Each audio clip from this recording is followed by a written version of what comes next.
दो टूक के प्रायोजक हैं। वंडर सीमेंट इस्तेमाल कीजिए, फर्क नजर आएगा।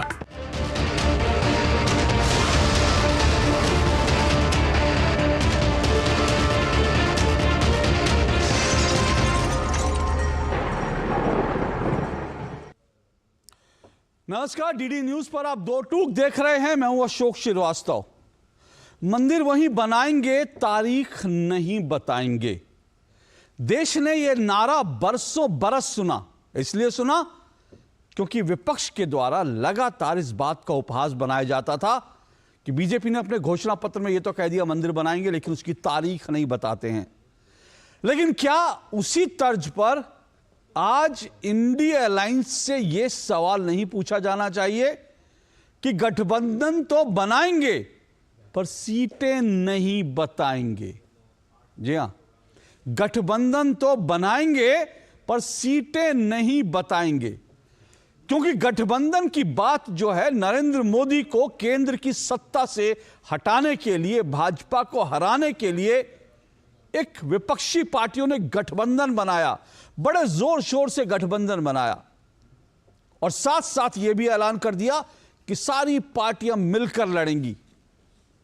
पहले यह ऐलान किया गया था कि 31 दिसंबर तक सीटों का ऐलान हो जाएगा, सीट शेयरिंग का फॉर्मूला निकल जाएगा और सब कुछ हो जाएगा।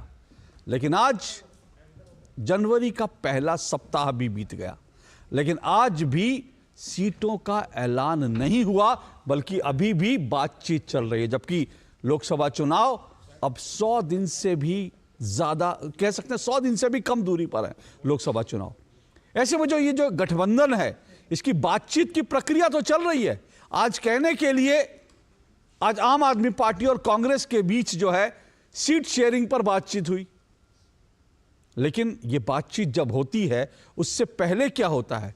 उससे पहले जो है यह कहा जाता है, भगवंत मान आम आदमी पार्टी के जो मुख्यमंत्री हैं, वो कांग्रेस की हंसी उड़ाते हैं और कहते हैं कि जब बच्चे, मां जो है अपने बच्चों को दुनिया की सबसे छोटी कहानी सुना सकती हैं, एक थी कांग्रेस। और उसके बाद कांग्रेस के नेता पलटवार करते हैं, कहते हैं कि लोग ये कहेंगे कि एक थी आम आदमी पार्टी जो अब तिहाड़ जेल में मिलती है। तो इस तरह से एक दूसरे का मजाक बनाया गया। शिवसेना, आपको याद होगा शिवसेना, उद्धव ठाकरे और कांग्रेस के बीच क्या कुछ हुआ। शिवसेना ने कहा कि हमें 33 सीटें चाहिए महाराष्ट्र में, तो कांग्रेस की तरफ से कांग्रेस के नेताओं ने कहा कि अरे इतने तो नेता नहीं है तुम्हारे पास जितनी सीटें मांग रहे हो।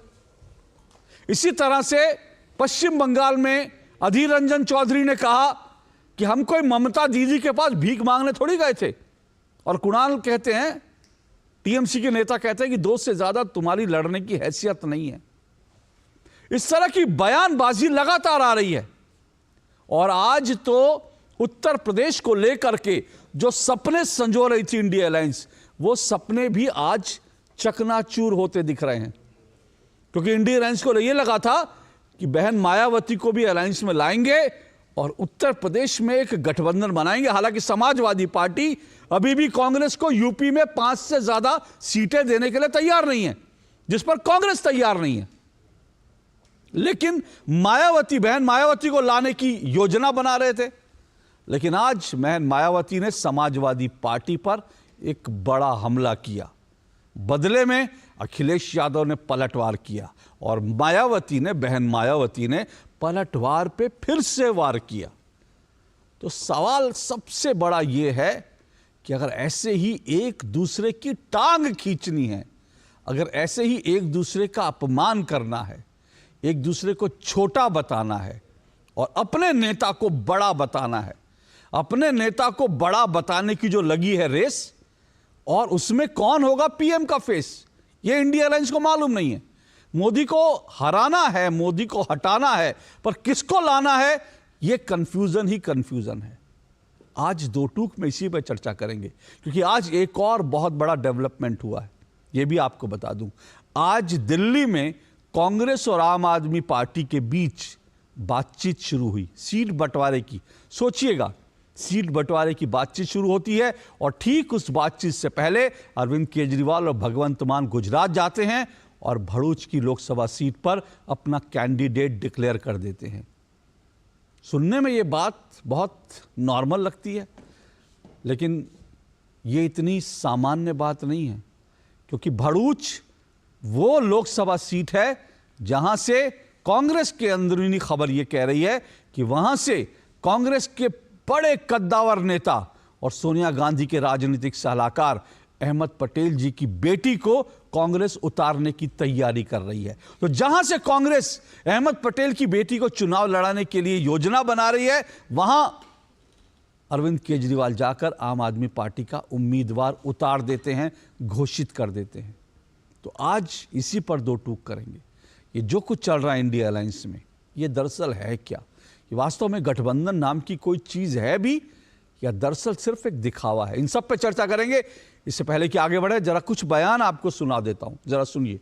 ये आज के बयान है, जिन बयानों में अविश्वास जो है एक दूसरे पर कितना है, वो साफ तौर पर झलकता है। सुनिए जरा।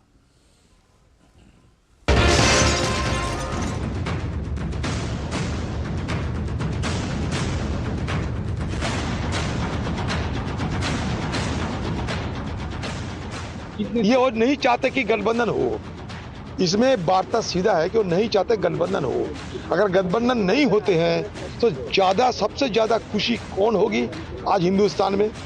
अगर गठबंधन ना हो, सबसे ज्यादा खुशी होगी हमारे मोदी साहब में।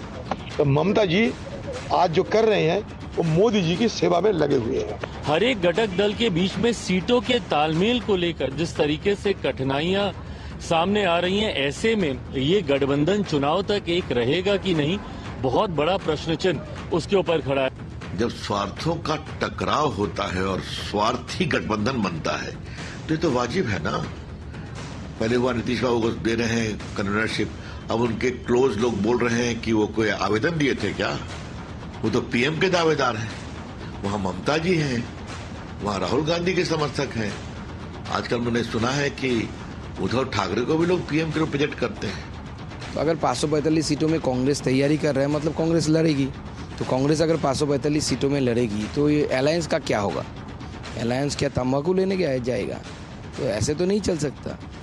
कांग्रेस पार्टी स्वतंत्र है अपने तरीके से संगठन को बनाने और मजबूत करने के लिए।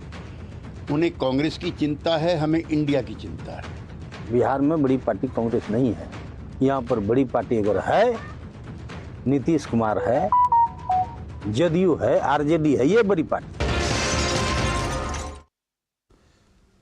तो आपने सुना किस तरह की बयानबाजी हो रही है। गोपाल मंडल जो दरअसल वो कौन है? वो विधायक हैं, वो जेडीयू के विधायक हैं। वो खुलेआम एक बार फिर कह रहे हैं कि नीतीश कुमार जो है वो प्रधानमंत्री पद के फेस हैं।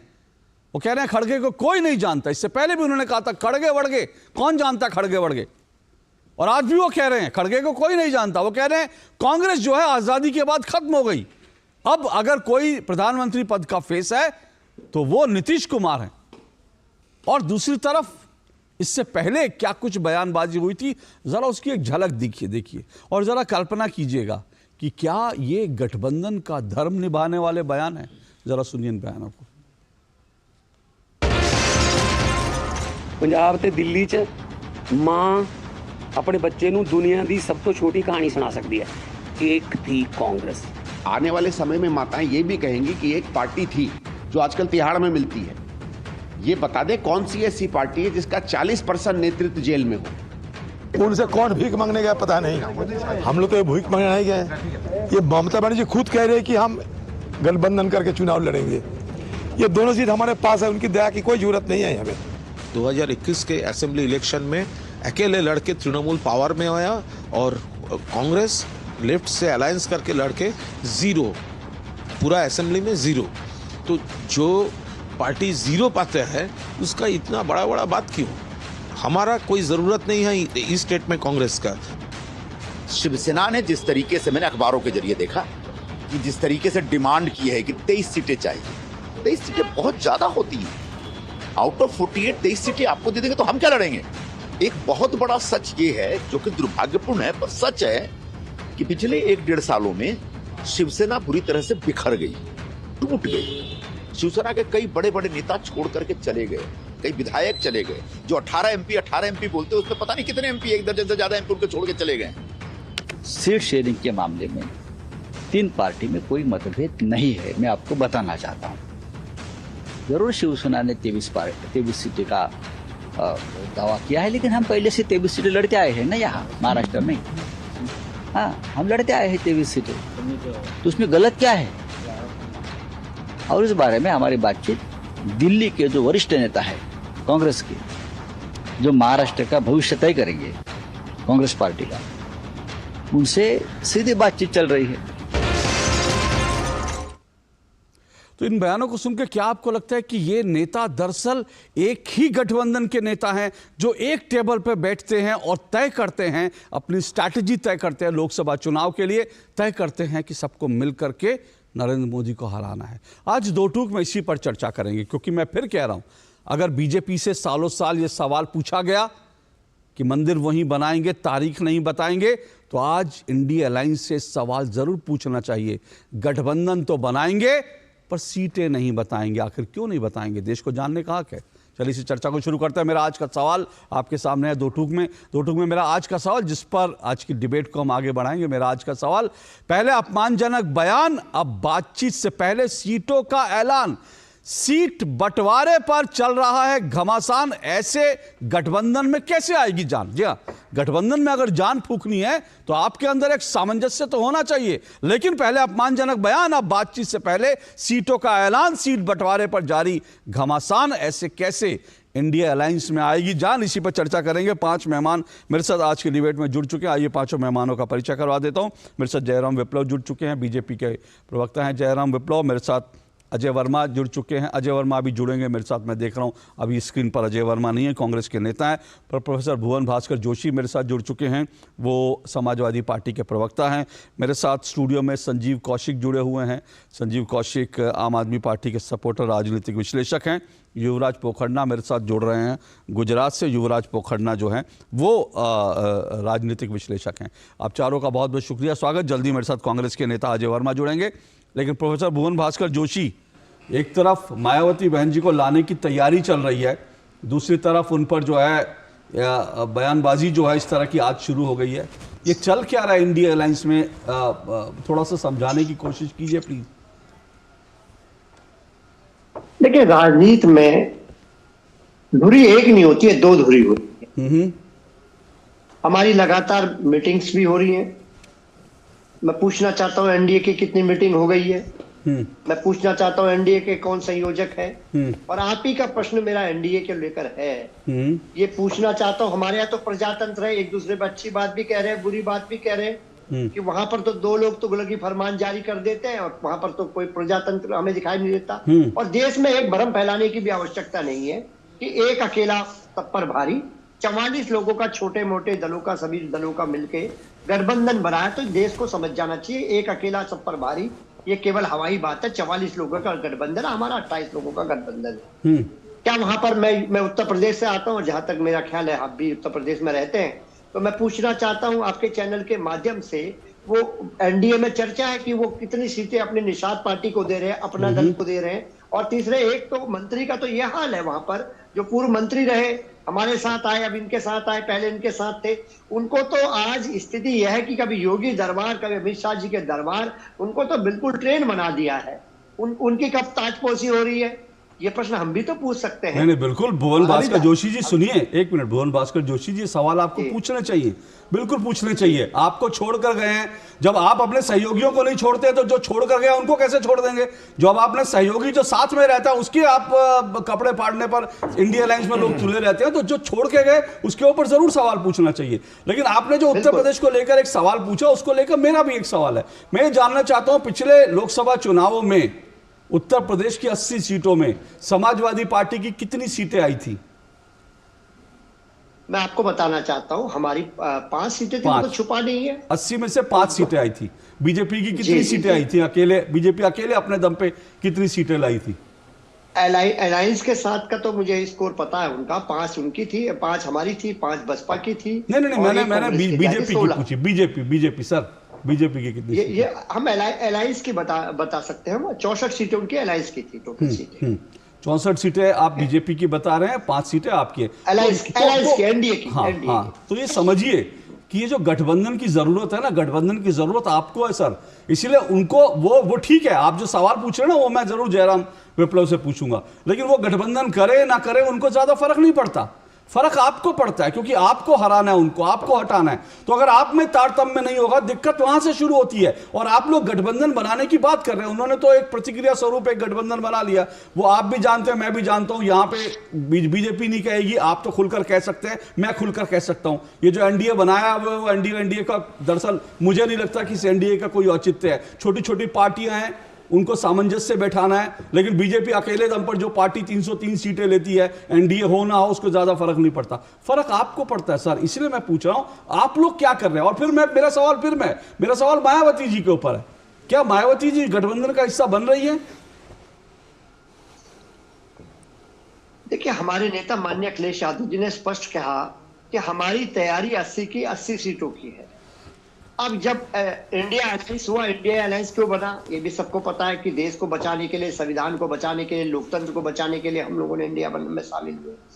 तो निश्चित तौर पे अब कांग्रेस की जिम्मेदारी बनती है कि वो फाइनल स्वरूप, और उनका शुरू भी हो गया काम आपस में मिलने का, पार्टियों से सभी लोगों का आपस में मिलना शुरू हो गया, बहुत जल्दी होगा। और लोकतांत्रिक है ये, मैं ऑनेस्टली बोल रहा हूँ अशोक जी, मैं इसको बुरा नहीं मानता कि क्या कौन किस पे कह रहा है, क्योंकि ये दल, जितने राजनीतिक दल हमारे साथ है, सबके विचारधारा कहीं ना कहीं कुछ अलग अलग भी है। सर ये विचारधारा थोड़ी है सर, ये विचारधारा थोड़ी। अगर आकाश आनंद जो है आज वो ट्वीट करते हैं, चढ़ गुंडों की छाती पर मोहर लगेगी हाथी पर, ये विचारधारा किसकी? अगर ये विचारधारा है तो फिर सवाल ये है कि वो गुंडा किसको कह रहे हैं, और फिर अगर उनकी विचारधारा सही है तो फिर इसका मतलब ये है कि फिर आपकी विचारधारा गलत है, और अगर आपकी विचारधारा सही है तो उनकी विचारधारा तो यहाँ है ही नहीं। विचारधारा में गुंडे कहाँ होते हैं सर? चढ़ गुंडों की छाती पर मोहर लगेगी हाथी पे बताने की जरूरत नहीं है। ये नारा कब आया, किसके लिए आया, ये विचारधारा कैसे हो सकती है सर?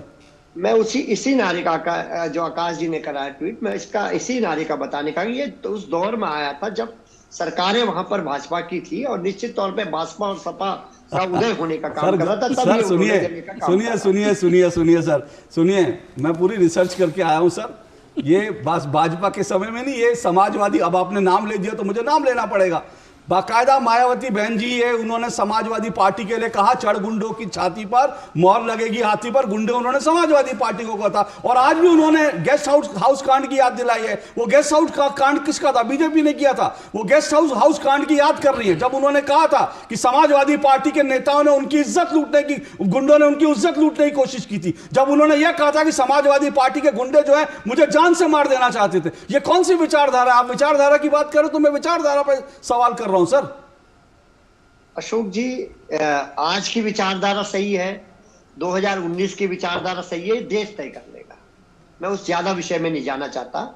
हमारी जो लड़ाई है वो अलग लड़ाई है। हमारी लड़ाई देश को बचाने की, लोकतंत्र को बचाने की, संविधान को बचाने की, पिछड़ा, दलित, अल्पसंख्यक, आदिवासी और आदि आबादी, इसको लेकर हम लोग जो चलने का काम कर रहे हैं। हम लोग नेता दलित विरोधी बता दिया, मायावती जी ने कहा है कि समाजवादी पार्टी दलित विरोधी है। आप दलितों की बात कर रहे हैं, बहन मायावती कह रही है दलित विरोधी है समाजवादी पार्टी। देखिए, आज ही कहा है, पिछला बयान नहीं है उनका। मैं माननीय अशोक जी, देश तय करेगा। देश ने 19 में देख लिया है कि इन दलित विरोध, अगर उन्हीं की बात ठीक है तो दलित विरोधियों के साथ वो खड़े हो गए। ये प्रश्न तो जनता उनसे पूछेगी। अब ये बातें खाली चुनावी है, और उनका रिमोट कंट्रोल कौन पार्टी चलाती है? भारतीय जनता पार्टी चलाती है। अब इतनी देर बाद जो है 10 मिनट तक बात, अब आप आए कि मायावती बहन मायावती जी का रिमोट कंट्रोल किसी और के हाथ में। अब आपने असली बात कही तो मैं जयराम विप्लव जी से पूछ ही लेता हूं। जयराम विप्लव जी, जो बात उन्होंने खुलकर नहीं की, वो तो इंडिया अलायंस के नेता खुद कर कहते हैं। वो कहते हैं बहन मायावती जी का जो रिमोट कंट्रोल है वो बीजेपी के पास है। देखिए, इन्होंने बहुत सारी बातें कह दी, मुझे सिलसिलेवार उसका फटाफट से उत्तर देना है। इन्होंने प्रजातंत्र की बात की। शायद इनके लिए प्रजातंत्र का मतलब एक दूसरे के नेता को गाली गलौज करना, प्रजातंत्र का मतलब राजनीतिक हत्याएं करना, प्रजातंत्र का मतलब चुनाव जीतने के बाद अगर विपक्ष में कोई वोट दे दे तो उस महिला के साथ, उसके पूरे परिवार के साथ बलात्कार कर देना और राजनीतिक हत्याएं करना, ये इनके लिए हो सकता है। और ये इन्होंने प्रमाणित करके दिखाया। बंगाल इसका सबसे बड़ा उदाहरण है। और गाली गलौज की जो भाषा और अपमान का घूंट पीकर सत्ता के लिए किस प्रकार ये लालायित है, वो साफ दिखता है। जिसके नेता रो रहे थे मध्य प्रदेश चुनाव में, अखिलेश वो अखिलेश कह दिया, फिर इनके पार्टी के प्रवक्ताओं ने राहुल गांधी को मंदबुद्धि और पागल तक कह दिया। उस दौर से निकल करके राहुल गांधी के लिए क्या कहा गया, खड़गे साहब के लिए खड़गे फड़गे किस जेडीयू के नेता ने कहा, और एक थी कांग्रेस से लेकर एक था जोकर और तिहाड़ वाली कैबिनेट, तमाम तरह के जहर बुझे शब्द बोले जाते हैं। उसको ये प्रजातंत्र का नाम देना चाहते थे। इनको मुबारक हो, हमारा प्रजातंत्र बेहद अनुशासित है। ना तो हम जीतने के बाद उस अहंकार और अभिमान में जाते हैं कि अपनी राजनीतिक विरोधियों की हत्याएं कर दें। और मैं याद दिलाना चाहता हूं 25 मार्च 1989 तमिलनाडु विधानसभा और 2 जून 1995 उत्तर प्रदेश का गेस्ट हाउस कांड, कोई भूल नहीं सकता। कौरव की उस सभा को जहां कलयुग में 2 दुशासन के समान काम हुए, और वो दुशासन की मानसिकता रखने वाली पार्टी आज इंडी अलायंस में महत्वपूर्ण दल के रूप में शुमार है। लेकिन जयराम विप्लव, ये कोई नहीं भूल सकता। जयराम विप्लव, जिसको आप कह रहे हैं ना कि आपके अनुशासन है, उसको ये कहते हैं कि उस पर ये आरोप रखते हैं कि वो तानाशाही है, कोई बोलता नहीं आपके यहाँ। उनके यहाँ भले ही एक दूसरे के खिलाफ जो है बोल रहे हैं, बयान दे रहे हैं, पर वो कह रहे हैं डेमोक्रेसी है भाई, एक दूसरे के ऊपर हम बोल रहे तो डेमोक्रेसी है, खुलापन है। आपके यहाँ खुलापन नहीं है, आपके यहाँ कोई बोलने की हिम्मत ही नहीं करता। देखिए, हमारे यहाँ सर्वसम्मति से ये तय है कि एनडीए के नेता, एनडीए के नेतृत्व के रूप में आदरणीय प्रधानमंत्री मोदी जी हैं। उनका चेहरा है, उनके 10 वर्षों का काम है, और उसमें बैठ करके जैसे चुनाव आएगा आपको खबर भी नहीं लगेगी, और एक प्रेस कॉन्फ्रेंस होगी और सीटों का बंटवारा राज्यवार आपके सामने होगा। हमारे यहाँ लड़ाई नहीं है, क्योंकि नियत साफ है ना, सबको देश सेवा के लिए काम करना है। कुर्सी के लिए जिनको काम करना है वो सभी दल और उनके कार्यकर्ता, नेता, विधायक, एमपी, सांसद अपने अपने सर्वोच्च नेता को पीएम पद का उम्मीदवार प्रोजेक्ट कर रहे हैं। ओके, प्रोफेसर भुवन भास्कर जोशी जल्दी से बोलिए, रिस्पॉन्ड करना चाह रहे थे आप कुछ। देखिए, मैं तो भारतीय जनता पार्टी की बात से सहमत हूं कि इनके यहाँ सर्वसम्मति है, और सर्वसम्मति के रूप में मैं देख पाता हूं इनके यहाँ सर्वसम्मति है उस सांसद ब्रिजभूषण सिंह के लिए जो बेटियों का रेप करता है। इनके यहाँ सर्वसम्मति है मणिपुर के लिए जहां पर बेटियों को नग्न घुमाया जाता है। इनके यहाँ सर्वसम्मति किस बात के लिए है? इनके यहाँ सर्वसम्मति इस बात के लिए है कि किस प्रकार दलित बेटी को हाथरस में जलाया जाता है। और निश्चित तौर पे अभी अभी बीएचयू में जो हमने प्रकरण को देखा, इनके यहाँ सर्वसम्मति है। इनके और ये गालीबाज सांसद के लिए इनके यहाँ सर्वसम्मति है, इन उसको बचाने के लिए सर्वसम्मति है। इनके यहाँ सर्वसम्मति उस सांसद को जो पास देता है, जो कृत्य होता है सांसद में, ये इनकी सर्वसम्मति है। ऐसी सर्वसम्मति। अब आपको याद दिलाऊं, एक सवाल का उत्तर दे दीजिए ना जोशी जी, आपका समाजवाद भी आज प्रमाणित हो जाएगा। मुलायम सिंह के उस बयान की निंदा कर दीजिए जिसमें उसने बलात्कारियों के लिए कहा था कि लड़के हैं, लड़कों से गलती हो जाती है। आज उसकी निंदा कर दीजिए। आपके महिला सम्मान के प्रति जो भावना है उसको मैं प्रणाम करूंगा। मुलायम सिंह यादव को एक मिनट रुकिए। ये देखिए, मैं 1 मिनट इस रोकना चाहता हूं। यहाँ पे आपने अपनी बात कह ली, इन्होंने अपनी बात कह ली। मेरी आज की डिबेट सीट बंटवारे पर है। तेरा बलात्कारी, मेरा बलात्कारी, अगर मैं इस पर अगर बोलने लगूंगा तो हर पार्टी ने कभी ना कभी बलात्कारियों को, महिलाओं का अपमान, हर पार्टी का इतिहास आप देख लीजिए। होता यह है कि आज समाजवादी पार्टी जो है बीजेपी के पाप गिना देगी, बीजेपी समाजवादी पार्टी के पाप गिना देगी। सबके पास बहुत मसाला है, लेकिन मैं आज बात इस मसाले से जो है आपकी सीट शेयरिंग नहीं हो जाएगी। मेरी आज की डिबेट सीट शेयरिंग पे। भाई, देश को ये जानने का क्या, बताइए आपके पास कोई कॉमन एजेंडा है, कॉमन प्लेटफॉर्म है? क्या आप मिलकर चुनाव लड़ रहे हैं? अगर लड़ रहे हैं तो सीट बताइए किस पे क्या, ताकि देश भी अपना मन बना सके। तो इस विषय पर जो है मैं चाहूंगा कि अपनी बात जरूर रखिए। पहले अजय वर्मा जी, आज आम आदमी पार्टी से क्या लगता है, बात बन जाएगी आम आदमी पार्टी से? सीटों का पंजाब और दिल्ली में जोकर के साथ अलायंस हो जाएगा? जोकर मेरे शब्द नहीं है, माफ कीजिएगा। जाना था जापान, पहुंच गए चीन। अभी एक सीडी लेके जो है सरकार पक्ष के प्रवक्ता बैठे हुए सीडी लाए थे, उसे ऑन कर दी थी और मैं 5 मिनट तक वो सीडी सुनता रहा। मेवाराम वाली सीडी तो नहीं थी। अरे भाई, ये बीच मेवाराम वाली सीडी तो नहीं थी। एक मिनट सुनिए, एक मिनट रुकिए, सुनिए अजय वर्मा जी, सुनिए। सीडी वो मुझे उनके हाथ में कोई सीडी नहीं दिख रही है। सीडी का जिक्र एक्चुअल में अभी मेवाराम कार्य की सीडी की चर्चा चल रही है, उसको आप पार्टी से निकाल चुके हैं। ठीक है, अब मेरी बात सुनिए। भुवन भास्कर जोशी जी, एक मिनट मेरी बात सुनिए। अजय जी, 1 मिनट। भुवन भास्कर जोशी जी मामला सम्मान पे चलेगी, मेरी डिबेट नहीं थी और इसलिए मैंने उनको मौका दिया। अगर आप भी उसी पे डिबेट करना चाहते हो तो कर लीजिए। फिर आज मेवाराम आर्य पर चर्चा चली जाएगी। मेरा आज का विषय उनके पास उनके दामन पर, सुनिए, उनके दामन पर बीएचयू का कलंक है, तो आपके पास भी मेवाराम आर्य का कलंक है, मेवाराम जैन का कलंक है। कार्रवाई करके दिखाया इन्होंने, 5 साल तक मेवाराम को बचाया अशोक जी। हम मेवाराम की तरह बलात्कारियों को बचाते नहीं है। मैं फिर कह रहा हूं प्लीज मेरा 1 मिनट निवेदन है, 1 मिनट रुकिए। मेरा निवेदन इसलिए है कि मैं आज के विषय में बात करूं। ये जो विषय है ना, आप जाइए चुनाव सभाओं में एक दूसरे को बलात्कारी बताइए, जनता जिसको वोट दे देगी, मुझे कोई आपत्ति नहीं है। विषय पर आ जाते हैं। हाँ, विषय पर आ जाते हैं। हाँ, मैं ये बताना चाहता हूं कि अभी आप 5 मिनट तक वो रामायण की चर्चा कर रहे थे विभिन्न वाक्यों के द्वारा, तब आप उनको टोक नहीं रहे थे। मैं आपसे ये कहना अजय वर्मा जी, क्या बात कर रहे हैं आप?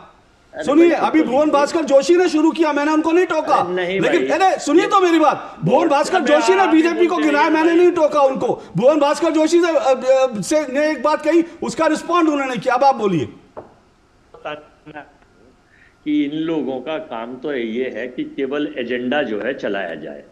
हेलो जी बोलिए। केवल एजेंडा चलाया जाए, इन लोगों का काम तो ये है। मैं बड़े ध्यान से सुन रहा था और आपकी डिबेट बड़ी सम्मानीय डिबेट होती है। थोड़ा मेरी भी 2 मिनट सुन लीजिए। बिल्कुल सर, मैं अजय जी आपको पूरा वक्त दूंगा। मेरे सवाल मैं चाहता हूं कि आज की डिबेट ना, देखिए बहुत सारे इशू हैं, उसी पे आना चाहिए। हाँ, आप लोग, मैं एक मिनट, आप सब लोग ना पॉलिटिकली एक्सपर्ट लोग हैं, आप सब लोग राजनीति के किसी भी विषय पे जा सकते हैं, लेकिन मेरा फिर यही कहना है, आज के विषय पर हम बने रहेंगे तो शायद हमें कुछ सार्थक चर्चा कर पाए। बोलिए। आपने मुझसे सीट के शेयरिंग के ऊपर चर्चा करी, मैं सीट शेयरिंग पे ये बताना चाहता हूँ कि हम लोगों का जो अंदर का जो ये महत्वपूर्ण गठबंधन 28 दलों का है और महत्वपूर्ण देश के मेन हमारे यहाँ जो गठबंधन में लोग हैं वो 10-10, 20-20, 30-30 सीट वाले लोग हैं, एक वाले नहीं है। जिनकी एक भी नहीं है वो भी नहीं। आप म्यूट हो गए अजय जी म्यूट हो गए। अजय जी म्यूट हो गए, आप अनम्यूट करिए अपने आप को। हम सीटों की बात कर रहे हैं। हेलो जी आपका कुछ गड़बड़ हो रहा है बार। हाँ, बोलिए। नहीं, कोई कॉल बाहर से। ओके, चलिए बोलिए। तो हम लोगों का गठबंधन हो जाएगा, इसमें कोई दिक्कत परेशानी नहीं है। वैचारिक मतभेद हैं, उन्हें सुलटा लिए जाएंगे। हमारे यहाँ मनभेद नहीं है। आप बार म्यूट हो रहे हैं सर।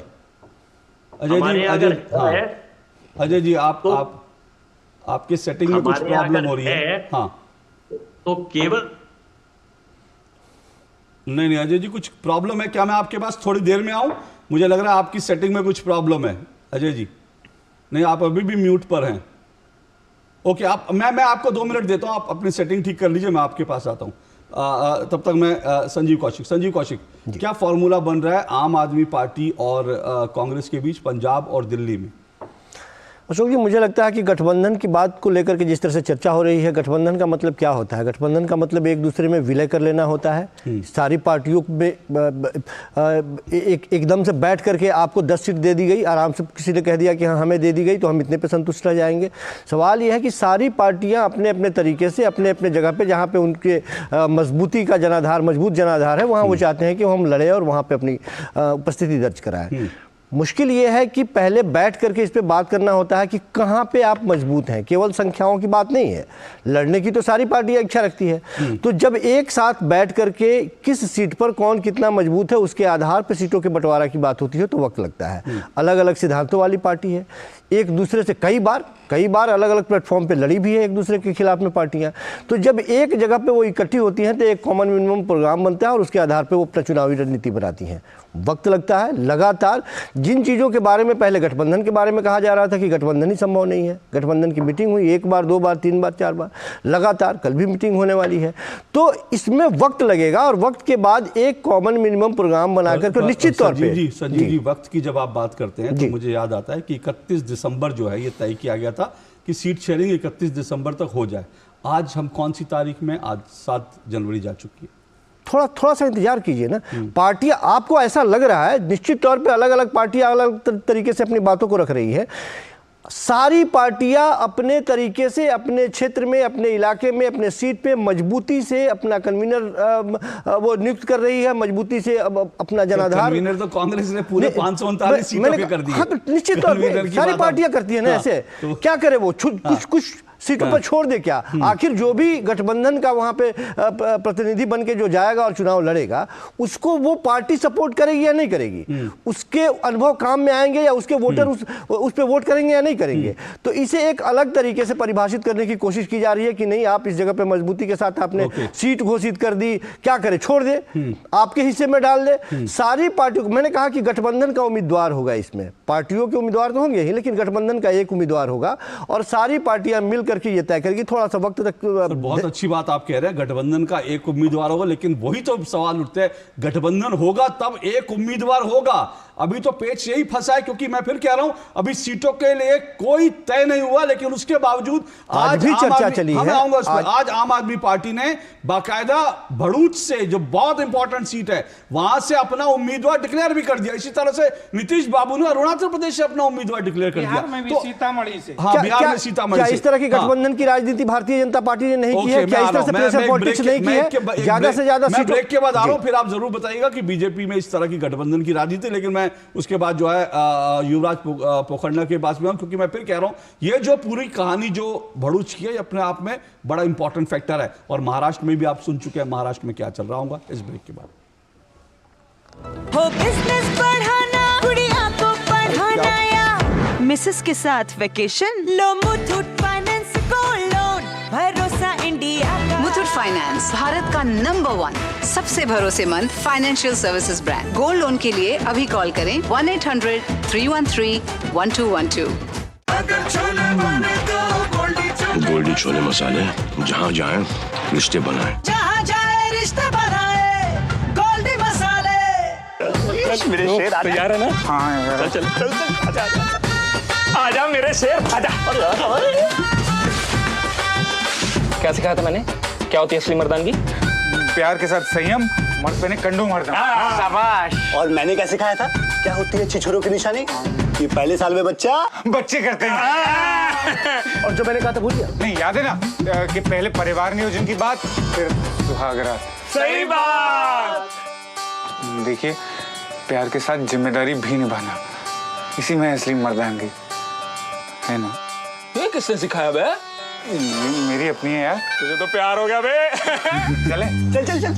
अरे सुनना, हमारी भी जिम्मेदारी ले लो बे। हटो, शर्मा गया। सेहत और सोच दोनों से तैयार होकर परिवार बढ़ा रहा है इंडिया, अपना भविष्य पक्का बना रहा है इंडिया। फोन करें और परिवार नियोजन से जुड़ी सब जानकारी पाएं। जोड़ी जिम्मेदार, जो प्लान करे परिवार। सर, बेरी पुलाव ट्राई करो, मस्त है। कैसा है? अरे उसको काहे को घूरता है? टिप्स इग्नोर करने का, अपना दिमाग लगाकर ऑर्डर देने का। मार्केट का स्टॉक टिप्स बहुत लोग देता है, डेंजरस हो सकता है। कंपनी और रिस्क पूरा समझने का, फिर इन्वेस्ट करने का। सोचकर समझकर इन्वेस्ट कर। दादी, आज भी आपकी चाय की दुकान बंद थी? 1 महीने से बीमार हूँ, काम बंद और इलाज का खर्चा अलग। आयुष्मान कार्ड नहीं बनवाया? नाम सुना है, कहाँ बनवाना है, कैसे बनवाना है, इस उम्र में भाग दौड़। कार्ड अभी बन जाएगा। आयुष्मान ऐप पर जाकर अपना या परिवार के सदस्य का नाम लाभार्थी सूची में ढूंढें। आधार, OTP या फेस ऑथ द्वारा ऑथेंटिकेट करें। डिटेल्स भरें। अब मोबाइल से फोटो खींचकर अपलोड करें। बन गया। अब ठीक होकर अपने हाथ की चाय पिला दो। और एक प्रकार से PM जय अब गरीबों की जय बन गई है। 5 लाख तक के मुफ्त उपचार की गारंटी, स्वास्थ्य का वरदान आयुष्मान। मोदी सरकार की गारंटी, भारत होगा गरीबी मुक्त। 5 सालों में 13 करोड़ 50 लाख लोगों को गरीबी से बाहर निकाला। हमारा संकल्प विकसित भारत।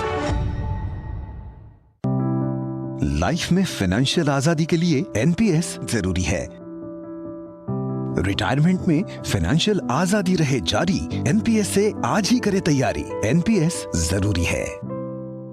अच्छी चीजों में समय लगता है, खूबसूरती निखारने में वक्त लगता है। ब्यूटीफुल डिजाइन्स टेक टाइम, लेकिन KYC अपडेट मिनटों में। KYC अपडेट अब आप घर बैठे बैठे भी कर सकते हैं। Registered email, registered mobile number, online banking से। आधार OTP बेस्ड eKYC से या फिर वीडियो KYC से। यहाँ तक कि अकाउंट भी घर बैठे बैठे खोला जा सकता है। RBI कहता है, इन्हीं से सुनिए, जानकार बनिए, सतर्क रहिए।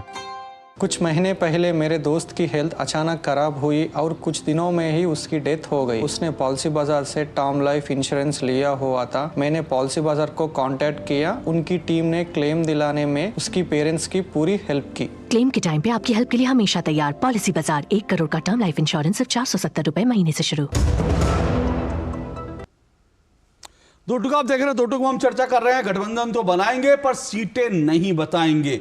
गठबंधन में, एनडीए गठबंधन में सीटों को लेकर बातचीत तो शुरू हो गई है। हालांकि ये तय हुआ था कि 31 तारीख तक सीटों का ऐलान हो जाएगा, लेकिन 31 तारीख के बाद जिस तरह की बयानबाजी लगातार गठबंधन के जो दल हैं वो एक दूसरे को लेकर कर रहे हैं, उससे जो है लग रहा है कि क्या वास्तव में सीटों के लिए जो चर्चा शुरू हुई है वो किसी नतीजे तक पहुंचेगी भी। इन तमाम सवालों पर हम चर्चा कर रहे हैं। मेरे साथ 5 मेहमान जुड़े हैं। जयराम विप्लव बीजेपी से, अजय वर्मा कांग्रेस के नेता हैं, प्रोफेसर भुवन भास्कर जोशी समाजवादी पार्टी के प्रवक्ता हैं, संजीव कौशिक आम आदमी पार्टी के राजनीतिक विश्लेषक, युवराज पोखरना राजनीतिक विश्लेषक हैं। युवराज, मैं आपके पास हूं, उससे पहले अजय एक बार जुड़ चुके हैं, तो अजय जी आपके पास फिर आ रहा हूं मैं। अजय जी, सवाल है, देखिए राजनीति तो परसेप्शन का खेल होता है। तो परसेप्शन में क्या होता है, लोगों को लगता है कि जो पार्टियां आपस में लड़ रही हैं वो उनको, देश में बहुत बड़ा वर्ग होगा जो आज विकल्प सोच रहा होगा कि भाई हमको एक विकल्प चाहिए, हम एक विकल्प के लिए वोट करेंगे। ऐसे बहुत सारे लोग होंगे। लेकिन परसेप्शन की लड़ाई में आप लोग जिस तरह से लगातार लड़ रहे हैं, किसी को जोकर कह रहे हैं, किसी को कभी चिरकुट कहा जा रहा है, वो परसेप्शन की लड़ाई आप हार जाएंगे तो गठबंधन बनाने से भी कोई फायदा नहीं होगा। देखिए, हम लोग की, आपको अगर ये लग रहा है, ऐसा नहीं है। पार्टी के गठबंधन में पार्टी के जो मुखिया होते हैं, जैसे हमारे गठबंधन में राहुल गांधी जी हैं, खड़गे साहब हैं, सोनिया जी हैं, जैसे अरविंद केजरीवाल जी हैं, और गठबंधन में शरद जी हैं, जैसे और सारे अलग अलग, नीतीश कुमार जी हैं। तो अलग अलग लोगों के गठबंधन के नेता हैं। अगर वो कोई प्रमुख बात कहते हैं तो उस पर ध्यान दिया जाए, उसकी चर्चा हो, उस पर परिचर्चा, वो वजन होता है। लेकिन अगर कोई और साइड लाइन के लीडर, सब लाइन पार्टियों में सब लोग कहते हैं अपने प्रोपोगंडा चलाने के लिए वो किसी भी पार्टी में हो सकते हैं, तो उसको इस तरह से प्रचारित और प्रसारित कर दिया जाता है कि वो पार्टी लाइन ही मान ली जाती है। वो एक्चुअली में पार्टी लाइन नहीं है श्रीवास्तव जी। पार्टी लाइन तो ये है कि आज दिल्ली में मीटिंग हुई हमारे दिल्ली और आप और कांग्रेस पार्टी के नेताओं के बीच में, तो बात चली है, मीटिंग तय हुआ है और वोटों के गठबंधन में कोई प्रॉब्लम नहीं आएगी। बिहार की भी मीटिंग हमारी हो चुकी है, कोई दिक्कत नहीं आएगी। यूपी की मीटिंग भी हमारी हो चुकी है, कोई दिक्कत नहीं आएगी।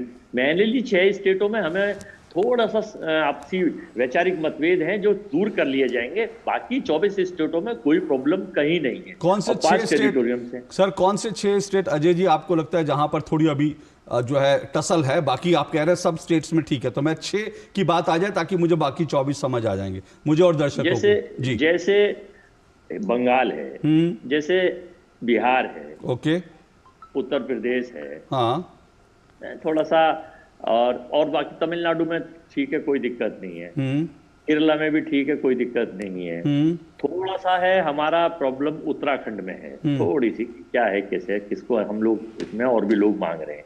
थोड़ा सा मध्य प्रदेश में जैसे हमसे विधानसभा में हमसे मांगेगा, लेकिन वहां भी कोई दिक्कत नहीं है। राजस्थान मैंने आपसे 6 पूछे जो आपको लगता है कि जहां पे प्रॉब्लम है, क्योंकि बाकी तो 24 कह रहे हैं आप प्रॉब्लम नहीं है वहां पे, तो मैं आपसे 6 पूछ रहा हूं। तमिलनाडु, केरल 2 स्टेट ऐसे हुए जहां प्रॉब्लम नहीं है, तो इसके अलावा और कौन से 6 स्टेट है जहां प्रॉब्लम नहीं है एनडीए अलायंस को? उड़ीसा में थोड़ी सी प्रॉब्लम है, आपस में करने नहीं सर, जहां प्रॉब्लम नहीं है, नहीं अजय जी आप समझे नहीं, मैं पूछ रहा हूं जहां आपने 6 स्टेट का है जहां पे प्रॉब्लम नहीं है, तो मैं वो 6 स्टेट पूछ रहा हूं जहां प्रॉब्लम नहीं है। एक तमिलनाडु, एक केरल, नहीं, मैंने आपसे ये कहा था 6 स्टेटों में हमारा विचार मंथन चल रहा है, 24 में हमें कोई प्रॉब्लम नहीं। अच्छा, 24 में कोई प्रॉब्लम नहीं है, जिसमें से 4 मैंने नाम गिना दिए, 2 और स्टेट्स हैं वो हम यूपी में कोई प्रॉब्लम नहीं है अजय जी, कि यूपी प्रॉब्लम वाला स्टेट है? मैंने बताया तो था कि यूपी में हमारे गठबंधन में थोड़ा सा वैचारिक आपस में विचार विमर्श चल रहा है। यूपी में चल रहा है, बिहार में चल रहा है, दिल्ली में चल रहा है, पंजाब में चल रहा है, गुजरात, इस तरह से आपको गुजरात में नहीं चल रहा। गुजरात में ठीक है, कोई दिक्कत, गुजरात में सब ठीक है, ओके, तो मैं गुजरात पे आ रहा हूं। देखिए आपने कहा गुजरात में, मैं फाइनल कर देता हूं, फिर आप आइए। तो हम लोग आपस में, इसको कोई दिक्कत नहीं है, हम लोगों ने तय कर लिया है कि किस तरह से इस देश में गठबंधन के तहत लड़ाई लड़के, क्योंकि जो इस वक्त पॉलिटिसाइज किया जा रहा है भगवान को देश के नेताओं द्वारा, वो उचित नहीं है। भगवान तो सबको देने वाला है, राम जो है वो सबको देने वाले हैं। अब लोग राम को ही छोटा बनाए। अजय जी आप ना उस डायरेक्शन में जा रहे हैं जहां आप मेरे को भी प्रोवोक कर रहे हैं कि मैं भी आप वहां मत जाइए प्लीज, क्योंकि आज मेरा विषय नहीं है। नहीं तो भगवान को कौन पॉलिटिक्स, वो एक लंबी डिबेट है, उसमें हम रोज करते रहते हैं। आज छोड़ दीजिए, मेरा आपसे निवेदन है, क्योंकि आप उधर जाएंगे तो मुझे लगता है फिर वो शायद बाकी लोगों के लिए तकलीफ हो सकती है, इसलिए प्लीज उस तरफ ना जाएं, ठीक है ना? मेरा आपसे निवेदन है। लेकिन आपने कहा गुजरात में कोई दिक्कत नहीं है, तो मैं देख रहा था युवराज जी मुस्कुरा रहे हैं। युवराज जी वो कह रहे हैं गुजरात में कोई दिक्कत नहीं, आप मुस्कुरा रहे हैं। अशोक जी नमस्ते। आदरणीय मोदी जी ने देश में 4 जातियां बताई है, महिला, युवा, गरीब और किसान। तो जब युवा का प्रतिनिधित्व तो मैं कर रहा हूँ इस पैनल में, तो मैं आपसे निवेदन करता हूँ कि 2-3 मिनट मुझे दीजिएगा। सबको मैंने धैर्यपूर्वक सुना। अब ये जो महागठबंधन या महाठगबंधन जो भी आप कहना चाहें, नहीं ये 21 दिन से बना वोटेड इंडिया अलायंस के नाम भाषा शैली इस्तेमाल सही करिए। संसदीय भाषा का सर मैंने किसी को टोका नहीं था, थोड़ा नहीं गलत बात है। पार्लियामेंट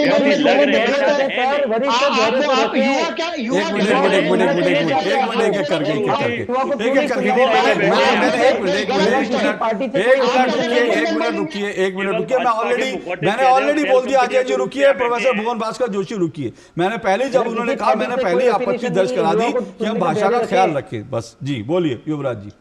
ये गोडसे के समर्थक यहाँ बैठे हैं अशोक। अब आप सीमा लांग रहे हैं। गोडसे का समर्थक कौन है फिर मुझे याद दिलाना पड़ेगा। वाले ना बताए ना, देखिए मैं इसीलिए कह रहा हूं कि भाषा की सब लोग ख्याल रखें प्लीज, ठीक है? नहीं तो एक दूसरे को इस तरह की टिप्पणी करेंगे तो बहस कहीं और चली जाएगी। युवराज जी। जी अशोक जी, डॉटेड इंडिया अलायंस जिस देश से बना है, ना नेता है, ना नीति है, ना एजेंडा है, केवल इन्होंने एक काम किया कि 14 पत्रकारों को बैन कर दिया, जिसमें से एक आप है। दूसरी बात, कांग्रेस के विधायक है सुखपाल सिंह खेरा, आम आदमी पार्टी की सरकार ने उनको तबीयत से जेल में रखा, और जैसे ही वो बेचारे विधायक जी बेल लेके बाहर आए, 5 दिन 4 दिन बाद एक दूसरा केस डाल के उनको फिर से जेल कर दिया। ये पंजाब की बात है। एक मिनट भाई, पैनल जरा, अगर युवराज बोल रहे हैं तो जरा अजय जी की आवाज बंद कर दीजिए प्लीज। हाँ, ये रही दिल्ली, ये पंजाब की बात। दिल्ली में जब आम आदमी पार्टी के नेता जेल में जाते हैं तो कांग्रेस प्रेस कॉन्फ्रेंस करके बल्ले बल्ले करती है। जब राहुल गांधी साहब एनफोर्समेंट डायरेक्टर के चक्कर मारते हैं तब आम आदमी पार्टी के कार्यकर्ता प्रेस कॉन्फ्रेंस करके बल्ले बल्ले करते हैं। और रही बात गुजरात की, अशोक जी 2022 मार्च अप्रैल की बात मैं आपको बता दूं, आदरणीय स्वर्गीय अहमद पटेल जी के सुपुत्र फैजल पटेल, उन्होंने बकायदा ट्विटर पे एक ट्वीट किया कि पार्टी आला कमान, हाई कमान के चक्कर काटते काटते मैं थक गया, मुझे कोई उम्मीद नहीं दिखाई दे रही है, मैं फर्दर ऑप्शंस के लिए ओपन हूं। ये फैजल पटेल का ट्वीट है। दूसरी बात, आज जब उनकी बेटी, उनकी सुपुत्री मुमताज जब लड़ना चाह रही है भरूच लोकसभा से, और कहा जाता है कि वो प्रबल दावेदार है, और ये मैं नहीं कह रहा, बीजेपी के वहां के एमपी कैंडिडेट कह रहे हैं कि वो प्रबल दावेदार है, उसको टिकट मिलनी चाहिए। तो क्या सीन हो रहा है? आम आदमी पार्टी ने चैतर वसावा नाम के ट्राइबल नेता को टिकट देने का या उनको फ्रंट रनर घोषित कर दिया। नहीं, उन्होंने ऐलान कर दिया भाई, ऐलान कर दिया कि हमारे उम्मीदवार यही होंगे। जो ग्राउंड से जानकारी है, चैतर वसावा जो आम आदमी पार्टी के हैं, बीटीवी जो लोकल पार्टी है छोटू वसावा की, ये लोग दोनों मिलके साथ में काम करेंगे, और जैसे ही ये प्रबल होंगे, प्रबुद्ध होंगे, इनको तोड़ के कांग्रेस अपना फ्रंट फेस करेगी। और जैसे फैजल पटेल को इन्होंने साइडलाइन किया, उसी तरीके से ये उस मुस्लिम कैंडिडेट को, उस माइनॉरिटी कैंडिडेट को, मुमताज पटेल को साइडलाइन कर दिया जाएगा। और ये आप आज आपके शो के माध्यम से मैं आपको ऑन रिकॉर्ड कह रहा हूं, ये होगा होगा होगा। और रिगार्डिंग बात जो आपने एजेंडा की, मैं आपसे केवल एक आखिरी मिनट चाहता हूं। नेता नीति की बात छोड़ देते हैं, बट पीएफआई हो, नक्सल हो, चाइनीज की बात हो, पाकिस्तान की बात हो, कुकी आतंकियों की बात हो, करप्शन की बात हो, खालिस्तान की बात हो, पत्थर फेंकने वाले की बात हो, टुकड़े टुकड़े गैंग की बात हो, हमारा तो करप्शन की बात हो, कैश की बात हो, इस एजेंडा पे पूरा इंडिया अलायंस एक साथ है। उसके अलावा कोई एजेंडा नहीं है। सुबह उठो, मोदी को गाली दो और अपनी राजनीति चमकाओ, ना नेता ना नीति। केवल ये इनका एजेंडा है। ओके ना नेता ना नीति। तो मैं फिर कह रहा हूँ संजीव कौशिक, यही तो हाँ मैं जा रहा हूँ संजीव कौशिक का रिस्पॉन्ड फिर तुरंत आ रहा हूँ। यही जो परसेप्शन की लड़ाई है, आप माने ना माने पर परसेप्शन यही है कि आपके पास ना नेता है ना नीति है, बस आपको ये है कि मोदी को हटाना है, मोदी को हराना है। तो ऐसे तो जो है कोई चुनाव जीतता नहीं ना हिंदुस्तान में। अशोक जी, गठबंधन की राजनीति को धता वो लोग बता रहे हैं जो लोग खुद गठबंधन की पैदाइश है। अटल बिहारी वाजपेयी जी की सरकार पहली बार बनी, कितने दर्जन के लोग उसमें पार्टी के लोग थे, उसमें किसी से कहने की जरूरत है क्या? इस समय यदि सरकार है भारतीय जनता पार्टी की तो कितने दर्जन होगा। मजे की बात मैं आपको बता दूं कि कांग्रेस पार्टी ने आज तक कभी भारतीय जनता पार्टी के साथ गठबंधन नहीं किया। आम आदमी पार्टी का तो उदय हुआ ही नहीं था उस समय। ये दो पार्टियां ऐसी है, बाकी कोई ऐसी पार्टी नहीं है जिसके साथ भारतीय जनता पार्टी सत्ता में नहीं रही हो, जिसको आज ये करप्ट और भ्रष्ट बताती है और जिसको ये कहती है कि नहीं इनके नियत में क्या है और ये केवल सत्ता की मलाई खाने के लिए ये गठबंधन कर रहे हैं। उन लोगों की बात मैं कर रहा हूं। ये सारे लोग इनके साथ में रहे हैं। गठबंधन की राजनीति कितनी मजबूत होती है, ये मजबूती भारतीय जनता पार्टी से कौन जानता है बेहतर तरीके से। भारतीय जनता पार्टी उसी के सहारे आगे बढ़ी है। और मजे की बात यह है कि जिन जिन गठबंधन में वो घुसी और जिन जिन क्षेत्रीय पार्टियों के साथ वो सरकार में सत्ता में आई, उन पार्टियों को ऐसा लगा बाद में और दिखा भी कि आप धीरे धीरे उसको समाप्त करने के कगार पे हैं। उसके सर पे आप हाथ रख करके उसी को बर्बाद करने पर तुले हुए हैं। तो भारतीय जनता पार्टी जो रणनीति बना के चल रही है, तमाम विपक्षी पार्टी आज के वक्त में समझ रही है। थोड़ा सा धैर्य रखिए। मैं बार बार कह रहा हूं कि थोड़ा सा धैर्य रखिए। और मैं आऊंगा अभी आपने जो बीजेपी जयराम विप्लव भाई गठबंधन से आप लोग निकले और जब आप लोग गठबंधन में तब इस तरह की चीजें होती थी। सरकार गठबंधन में अटल जी की सरकार थी, तब ममता दीदी क्या बोल देती थी, कई बार जयललिता जी क्या। ये तो गठबंधन की में ऐसा होता है। फिर आपको ऐसा क्यों लगता है कि जो इनके गठबंधन में कुछ बड़ा ज्यादा कुछ हो रहा है? अशोक जी, लोकतंत्र में मुझे क्या लगता है, हमारी पार्टी को क्या लगता है, उस सबसे ऊपर है कि देश की जनता को क्या लगता है। 1990 से लेकर के लगातार देश की जनता ने 1999 तक अस्थिरता का एक दौर देखा था। उसके बाद फिर उन्होंने 10 साल 2004 से 2014 तक करप्शन और 12 लाख करोड़ की लूट का एक दौर देखा।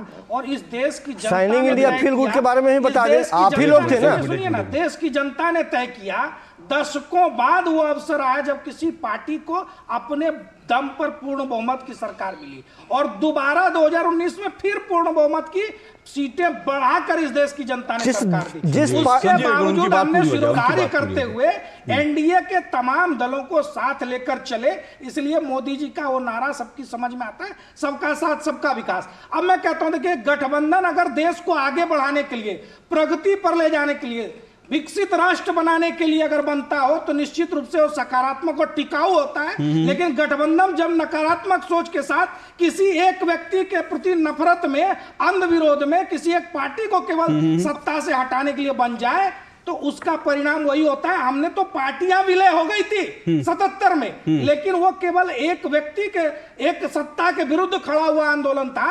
उसमें सकारात्मकता और रचनात्मकता का वो स्थान नहीं बन पाया, तो सरकार टिकाऊ नहीं हुई।